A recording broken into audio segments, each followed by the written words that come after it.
One-foot-flipper. Hi everybody, Paige the 1 Foot Flipper. I'm back. And I'm filming this with a webcam like some sort of animal because I somehow misplaced my GoPro a few days ago. This is the second time in 1 week, mind you.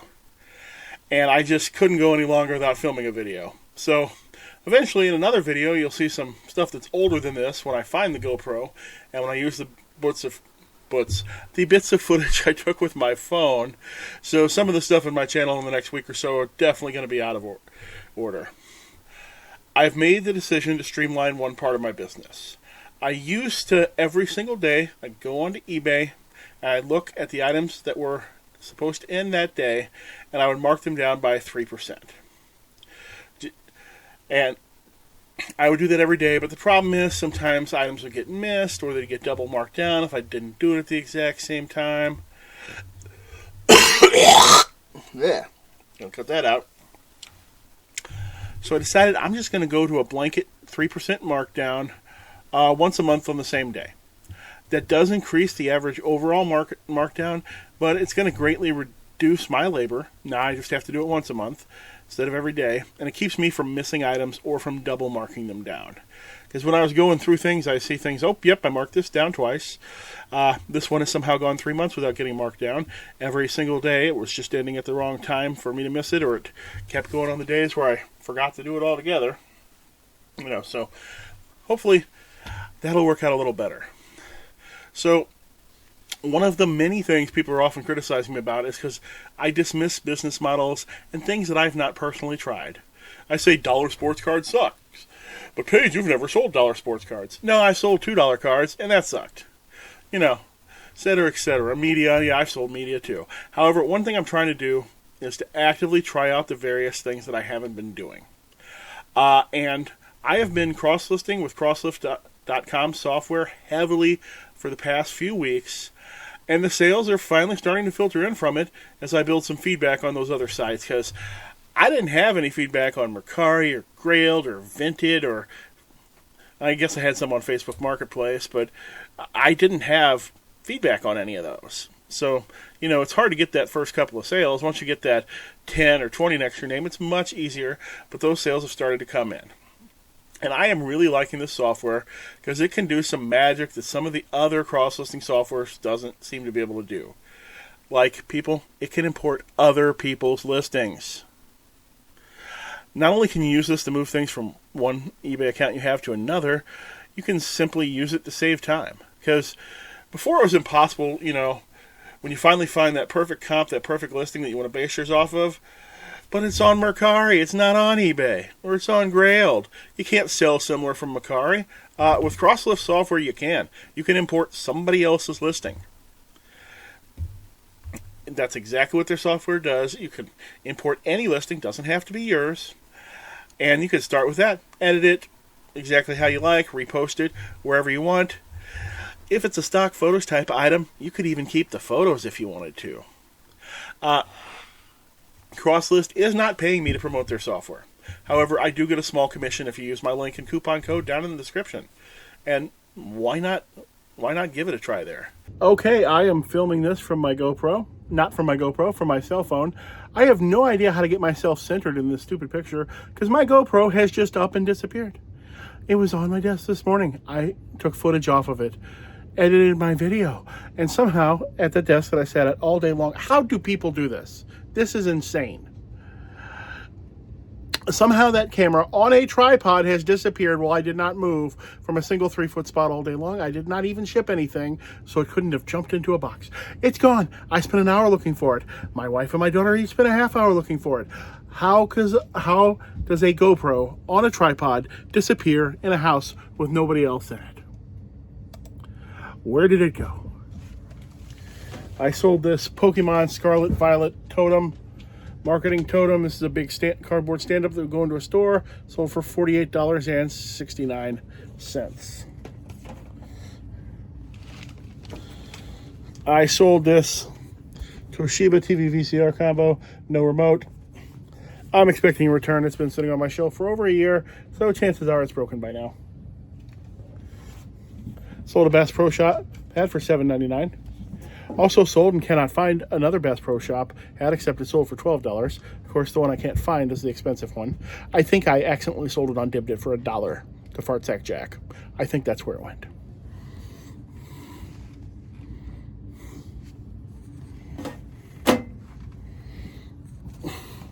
How do people do this? I sold some Meltonian shoe cream. I don't even know where it went, and I can't handle holding my phone out like this for $6.99, and that's it. So, in continuing along with stuff like this, I spent the last 2 weeks doing live stream sales. And I have to say that it pretty much confirmed to me every conclusion I'd already come to about them. Like, they are a serious grind. I had major prep time before every auction, major cleanup time after, and if anything, they took way longer to ship than traditional sales do. District in particular is insanely cell phone based to the point where it makes their website the least functional seller site I've ever used, aside from Facebook Marketplace. However, there's one thing the District phone app can't do, which is the only thing I wanted it to do, which is to display my shipments properly so I can gather my orders together. That it can't do for some reason. And I can tell you right now, my house is in shambles after doing a whole bunch of live streams right in a row. And in fact, if my wife can't find me some boxes today, I'm going to be in serious trouble. So I chose District, mostly Dibdit, although I did do a live on First Class Treasures as well, over Whatnot for doing this because I already had an active District account in several of the marketplaces, and District and Dibdit in particular is not nearly as reliant on bringing your own traffic as Whatnot is. I was always satisfied with the number of people I had in my stream, usually 20 to 50, so that was never an issue. But one thing I did find critical to making sure you have a decent audience in these District and Dibdit based streams is making sure you are not competing against another stream in the same marketplace at the same time, if at all possible. Time and time again, I would see people trying to go at the same time as Kevin, Dave, Second Love, who you need to check out if you haven't, or even me, and having 4 people in their stream, while the bigger name has everyone else in their stream. You know, Kevin will have 192 people in his stream, and Billy will be selling cards, and he'll have 4 people in his stream, and so on. You want to go all by yourself if at all possible. And ideally, you want to start right after somebody else so they can raid you. Go ahead and reach out to that person in advance, too. If Kerry and the JDF are going live together at 2 o'clock selling cards, go ahead. Send Kerry or the JDF a message and ask what time they planned on stopping, so you can schedule yours at their stop time. A lot of people tend to just do an hour, but others will not look at that clock at all unless they have a reason to do so. So, give them a reason. The downside of this is that it locks you into other people's schedules, giving up that exact freedom that online selling previously gave you, which is one of the things that I had always downed on about live selling. And I did indeed confirm that I made far less per hour than I did selling via traditional methods. My take-home on live selling overall for the week was right around $16 an hour, and that did not even include sourcing time. My overall eBay time pays quite a bit more than that. Now, I know it could have been higher if I had better stuff, but if I've got better stuff, I make more money per hour on eBay too. And I went ahead and I tried some good items too. I sold an original Prince 1999 sealed vinyl album for $50, not the Walmart one from a few years ago, the original one from the 80s, not a re-release, and it sold for $50. While the good stuff always brought significant money, it also always stopped far short of the point where the buyer could simply flip it on eBay to make a profit. And I'm simply not popular enough that people are bidding my relatively low-value items to above eBay value, like will commonly happen with the most popular sellers. And if you're watching this, you're probably in that same range of me. You are not one of the people whose items are going to get bid above eBay because they're super cool and popular. I mean, you're super cool and you're super popular, but for some reason, they're not going to bid your items above eBay. Or mine. Another thing, depending on the fee structure of the live sale site, you may be paying higher fees overall. Because you may be getting hit with that that transaction cost for every single item that people buy, since the average sale price is much, much lower, then you end up spending more overall on fees.